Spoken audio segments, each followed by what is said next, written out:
Genesis 2 starts off with God resting on the seventh day of creation. God blessed the seventh day and made it holy. This is why the Sabbath was celebrated on the seventh day of the week. It was later changed to the first day of the week after Jesus' resurrection. Genesis 2 then goes on to describe how God created man. Genesis 2, verse 7 says, Then the Lord formed a man from the dust of the ground and breathed into his nostrils the breath of life, and the man became a living being. Then God planted the Garden of Eden, and he put the man there. In the middle of the garden there were two trees. The tree of life was one tree, and the other tree was the tree of the knowledge of good and evil. Then Genesis 2 goes on to cover a little bit about the location of the Garden of Eden. The Garden of Eden is located at a place where one river separated into four rivers. One of the rivers is called the Pishon, which flows through the land of Havilah, where there was a lot of gold. The second river is called the Gihon, which goes through the land of Cush. The third river is the Tigris, and the fourth river is the Euphrates. We don't really know where the Pishon and the Gihon rivers were. They were lost over the years, but we know where the Tigris and the Euphrates are. And we have a visual aid. I don't really know if you can see this, but the Tigris and the Euphrates flow through what is present-day Iraq, and this is the Tigris River, and this is the Euphrates River, and the Pishon and the Gihon probably flowed somewhere in this area, somewhere they met up, and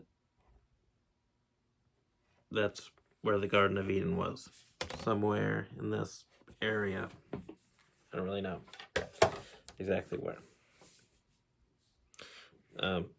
Anyway, moving on.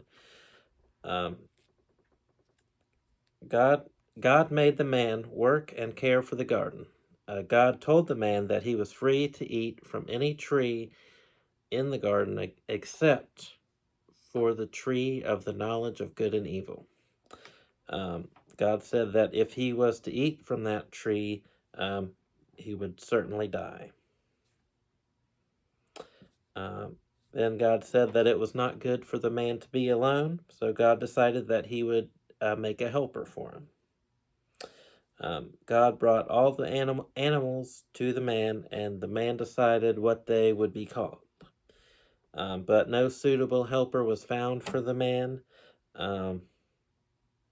So God caused the man to fall into a deep sleep, and while the man was sleeping, God took out one of the man's ribs, and then he closed the place up with flesh, and God made a woman from the rib that he had taken out of the man.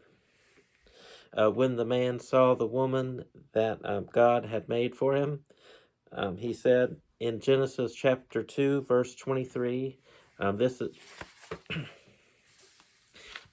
is now bone of my bones and flesh of my flesh. She shall be called woman, for she was taken out of man. After that sentiment, after that sentiment by the man, the next verse transitions to some words from the narrator, which is Moses. The narrator, Moses, says this in Genesis chapter 2, verse 24. That is why a man leaves his father and mother and is united to his wife, and they become one flesh. Now, what does this statement mean? Well, this is the first statement in the Bible about marriage. This statement outlines the essential components for a marriage.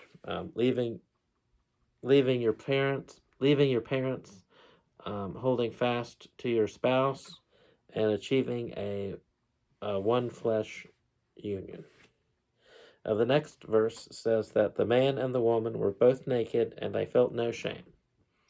This verse establishes that there was no shame, fear, or guilt, and that they had nothing to hide. So in conclusion, in Genesis chapter 2, the Sabbath was created when God rested from creation. God formed the man and the woman, and everything was perfect, just as God had intended. What could go wrong? So that's all I have for you today. Tune in tomorrow to get an in-depth look at the fall in Genesis chapter 3. As always, thanks for watching.